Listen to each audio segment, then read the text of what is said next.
হৃদরোগীর খাবার ঠিক কেমন হওয়া উচিত এবং কি খাবার আপনাকে বর্জন করতে হবে। সবচেয়ে বড় বিষয় হলো যে যাদের হৃদরোগ আছে এবং যারা অনিয়ন্ত্রিত খাবার খাচ্ছেন এবং অনিয়ন্ত্রিত জীবনযাপন করছেন তাদের ক্ষেত্রে কিন্তু হার্ট অ্যাটাকের ঝুঁকি বেড়ে যায়।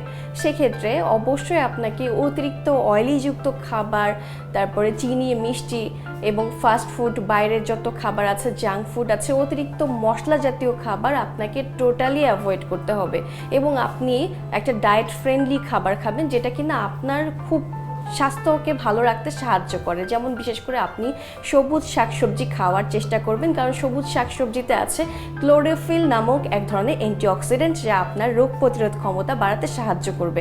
এবং এ সময় আপনি ওমেগা 3 ও ওমেগা 6 যুক্ত ফ্যাটি অ্যাসিড যুক্ত যে খাবারগুলো সেটা আপনি খাবেন, বিশেষ করে কাঠবাদাম এবং অনেক ধরনের বাদাম আছে যেটা কিনা হার্টের ক্ষেত্রে অনেক উপকারী।